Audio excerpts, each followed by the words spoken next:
औज़ुबिल्लाहि मिनश्शैतानिर्रजीम बिस्मिल्लाहिर्रहमानिर्रहीम। कानूनी TV channel के दोस्तों को मेरा सलाम। दोस्तों, आज एक हम बिल्कुल ही स्पेशल प्रोग्राम करने लगे हैं। आज मेरे बड़े पुराने दोस्त, मेरे क्लास फेलो और माशाल्लाह जिनका बड़ा नाम है, डॉक्टर साहब हैं, उनसे आज हम कलवंजी के बारे में डिटेल से बात करेंगे।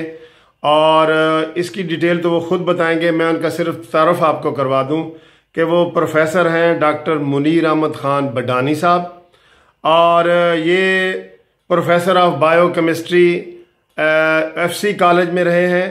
और उसके बाद जो कॉलेज है इनका टाउनशिप कॉलेज, उसमें हेड ऑफ हर्बल मेडिसन है। तो आइए आज मुनीर साहब से बात करते हैं। इनकी तसनीफ़ात भी हैं, कई मैगज़ीनों में भी लिखते हैं, पूरी दुनिया में इनका नाम है, फ़ॉरेन क्वालिफाइड हैं। तो इनसे बात करते हैं। मुनीर साहब अस्सलाम वालेकुम। वालेकुम सलाम। सर कैसे हैं आप? ठीक हैं? अल्हम्दुलिल्लाह ठीक ठाक। आपका पूरी दुनिया में नाम एक बड़े डिफरेंट तरीके से आ रहा है कि आप कलवंजी के हवाले से आपकी किताबें भी हैं।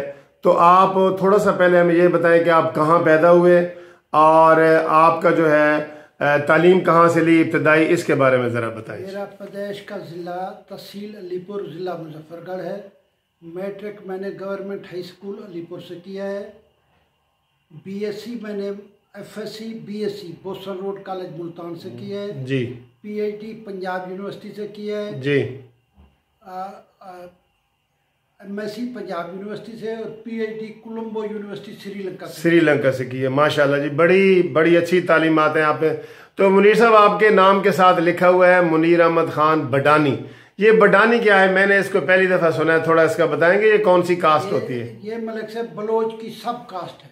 अच्छा, बलोच, लगारी, मजारी, इसी तरह ये बलोच की कसरानी, ये बिडानी भी बलोच की सब कास्ट है। हमारे पाकिस्तान की जो बलोच कौम है वो बड़ी कौम में उसका शुमार होता है, तकरीबन 5वीं बड़ी कौम है जी। ये हमारा जो बडानी कौम है, ये उच्च शरीफ, सिंध, बलोचिस्तान, तकरीबन 4 सूबों में हमारे बलोच है जी, बडानी बलोच है जी।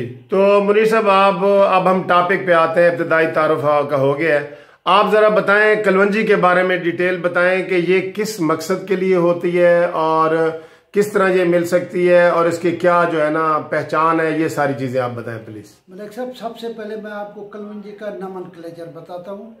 कलवंजी का नोमेनक्लेचर, बोटेनिकल नाम इसका नेजिला स्टेबा है। मुख्तलिफ ज़बानों और मुख्तलिफ मुल्कों में इसके मुख्तलिफ नाम हैं। ठीक है।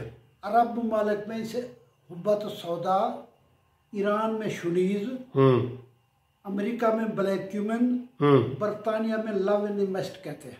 अच्छा, love in the mist, love in the mist. अच्छा, इस तरीके से ये जितने भी मजहब हैं, दुनियावी मजहब या आसमानी मजहब, सबका ये मुकद्दस पौधा है। माशाल्लाह माशाल्लाह। ठीक है। तो ये किन किन बीमारियों में, और इसका ये डिटेल बताएं कि किस तरह होता है, किन किन बीमारियों में ये इस्तेमाल होती है और किस तरह इसका इस्तेमाल करना चाहिए, ये बताएं आप। मलिक साहब, ये हदीसी मुस्लिम शरीफ, बुखारी शरीफ, अच्छा, हजरत अबू हुरैरा रज़ी अल्लाह ताला अन्हु से रिवायत है कि कलवंजी मौत के अलावा सारी बीमारियों का इलाज है। ठीक है। लिहाजा ये सब बीमारियों का इलाज है। मैंने अपनी कुतुब के अंदर इसका दिमागी जिगर के इमराज, दिमागी जिगर के इमराज, गुर्दे के इमराज, काफी इमराज के बारे में इसका लिखा है। ठीक है, वेरी गुड, बड़ी अच्छी बात है। तो मुनीर साहब, जो आपने कुतुब लिखी हैं, जरा उनके बारे में उनके नाम बताएं और वो कुतुब के हवाले से भी थोड़ी सी बात करें। मलिक साहब, मेरी सबसे पहली जो किताब है वो है नेजेलोपैथी, ठीक है, इलाज बाजरिया कलवंजी। ठीक है। ये मेरी कलवंजी की जो किताब है, इसके अंदर सारे कलवंजी के रेसिपी, कलवंजी की पकवान, कलवंजी और इमरजेंसी, हर चीज मेरी किताब के अंदर मौजूद है। ठीक है। दूसरी मेरी कुतुब मलिक साहब वो है मल्टीपैथी। अच्छा। उसमें सब्जियों से इलाज, नमकिया से इलाज, पानी से इलाज, उसके अंदर रंगों से इलाज, सूरज की रोशनी से इलाज। दूसरी मेरी किताब में मल्टीपैथी। ठीक। आपने अभी बताया है कि गुर्दों के लिए, दिमागी अमराज के लिए, तो ये कितनी मिकदार में लेनी चाहिए और किस तरह लेनी चाहिए? दूध में, पानी में, किस तरह लेनी चाहिए? ये 2 ग्राम से ज्यादा नहीं लेनी चाहिए। इसका मिजाज गर्म खुश्क है। ठीक है। ये पानी के साथ लेनी चाहिए और खाने के आध घंटा बाद लेनी चाहिए। ठीक है, खाने के आध घंटे बाद और पानी के साथ लेनी चाहिए। ठीक है। तो मुनीर साहब, काफ़ी लोगों को ये मैंने सुना है कि वो जो प्याज और इसके बीजों में फ़र्क नहीं होता, कलवंजी और प्याज के बीजों में, इसकी थोड़ी सी डिटेल बताएं कि इसका क्या फ़र्क है? सर, ये प्याज का जो बीज है उसके 4 कोने होते हैं और वो कम स्याह होता है। कलवंजी के बीज के 3 कोने होते हैं और वो ज़्यादा स्याह होता है। कलवंजी का बीज और चीज़ है, प्याज का बीज और चीज़ है। अच्छा। कलवंजी के बीज की फैमिली और है, प्याज के बीज की फैमिली और है। ठीक है नाज़रीन, ये आखिर में हम आपको दिखाएंगे भी सही कि कलवंजी का बीज कैसे होते हैं और प्याज का बीज कैसे होते हैं, ये हम आपको आखिर में दिखाएंगे भी सही इंशाल्लाह। तो मुनीर साहब, इसमें ये बताएं कि ये क्या कलवंजी को, तेल को भी खुराक के इस्तेमाल किया जा सकता है? तेल को सब कलवंजी का जो तेल है ये लकवा, फालिज और कमर दर्द के लिए, मालिश के लिए इस्तेमाल किया जाता है। इसको पीने के लिए इस्तेमाल नहीं किया जाता। अच्छा, पीने के लिए नहीं इस्तेमाल कर सकते, मालिश के तौर पे आप, बॉडी मसाज के तौर पे आप, फालिज और कमर के दर्द के मरीजों के लिए इस्तेमाल होता है। ठीक है, तो ये आपने बताया हमें। और इसमें ये मुनीर साहब ये बताएं कि आपकी तसानीफ जो है वो कहाँ से मिल सकती है? अगर कोई लेना चाहे तो आपकी रहनुमाई कहाँ से, आप बताएंगे थोड़ा सा? ये पाकिस्तान की होम्योपैथी इंटरनेशनल मल्टीनेशनल कंपनी है जो 40 मुमालिक में मेडिसिन भेजती है जी। मेरी सारी किताबें उनसे मिल सकती हैं। अच्छा, कलवंजी की कौन सी रेसिपी इस्तेमाल में लाई जा सकती है? कलवंजी की हर रेसिपी इस्तेमाल में लाई जा सकती है। ठीक है। क्योंकि मौत के अलावा सारी बीमारियों का इलाज है जी। कलवंजी 2 ग्राम आपको खानी चाहिए। कलवंजी के अंदर bio molecule, organic molecule, inorganic molecule वो मौजूद हैं जो इंसानी सेहत के लिए बेहतर है। अब इसके अंदर जो मिनरल मौजूद हैं, ठीक है, calcium, potassium, sodium, zinc, chromium, cobalt, ये इसमें मिनरल हैं। विटामिन इसके अंदर vitamin A, vitamin B1, B2, vitamin C और विटामिन E मौजूद है। ठीक है। तो मुनीर साहब, आपने बड़ी डिटेल बताई है। अब हम आपकी जो किताबें हैं वो भी नाजरीन को दिखाते हैं, और जो आप हमें बता रहे हैं कि फ़र्क है कलवंजी का और प्याज के बीज का, वो भी हम नाजरीन को दिखाते हैं। कुछ और चीज़ें भी मलिक जी आपको बताएं, लाजमी बताएं जी, वेलकम। ये बहुत सारी मुकद्दस किताबों के अंदर इसका जिक्र है। ठीक है। मुस्लिम शरीफ, बुखारी शरीफ के अंदर हजरत अबू हुरैरा से रिवायत है। इसके बाद जो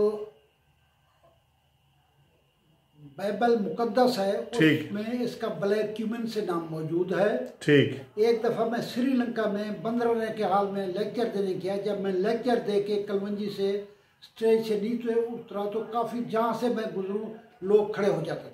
अच्छा। मैंने कोच से पूछा कि ये लोग क्यों खड़े हो जाते हैं मेरे इस्तकबाल में। उसने मुझे इंग्लिश में बताया कि people think you the preacher of कालोधोरो कलवंजी। अच्छा। This is why people stand up in your respect. तो ये इतनी ज्यादा वो उसके ये करते हैं। जितने भी मजहब हैं, हिंदू की मुकद्दस किताब वेद में भी इसका जिक्र है। ठीक है। तो आइए नाजरीन, हम आपको बताते हैं जिस तरह डॉक्टर साहब ने हमें बताया है बीज का प्याज कैसे होता है और कलवंजी का प्याज कैसे होता है, ताकि आप खुद अपनी आंखों से देख लें। और जो डिटेल उन्होंने बताई है, अब उसकी तस्वीर आपको दिखाते हैं। आइए जी। ये जो है कलवंजी का बीज अब आपके सामने हम पहले दिखा रहे हैं। इसको हम क्लोज करते जा रहे हैं। तो आप देखें कि जैसे मुनीर साहब ने बताया है कि इसके 3 कोने होते हैं। तो ये आप देख रहे हैं, अब आपको कोने नज़र आ रहे हैं। तो ये 3 कोनों वाला, ये अब क्लियर हो गई है, बिल्कुल पिक्चर क्लियर हो गई है। ठीक है जी। अब हम आपको दिखाते हैं प्याज के बीज, जिसको लोग आम तौर पे धोखे से ये बाज़ारों में बेच रहे होते हैं कि ये कलवंजी है। ये देखें, ये आपको 4 कोने हैं और ये बिल्कुल आपको वाज़े तौर पे ये नज़र आ रहा है। ठीक है, और देखें जी मुनीर साहब, डॉक्टर साहब ने जो लिखी हैं किताबें, ये मल्टीपैथी, ये डॉक्टर साहब की किताब है। माशाल्लाह पूरी दुनिया में बड़ी पढ़ी जाती है, पहुंचानी जाती है और लोग इससे मुस्तफ़ीद हो रहे हैं और इसके कई एडिशन शाया हो चुके हैं। और ये है नाइजेलोपैथी, ये भी आप देखें, इसका ये बीज भी आपको नज़र आ रहा है, वाज़े तौर पे पौधा भी नज़र आ रहा है। ये मुनीर साहब है और इनको आप कहाँ से ले सकते हैं, ये इनकी डिटेल भी लिखी हुई है नाइजेलोपैथी की, मल्टीपैथी की, और ये मिलने के पते हैं, टेलीफोन है, ईमेल है, सारा लोग इससे मुस्तफ़ीद हो सकते हैं और फ़ोन के ज़रिए रब्ता भी कर सकते हैं। तो thank you very much doctor साहब, आप यहाँ हमारे स्टूडियो में तशरीफ़ लाए। खुदा हाफिज़।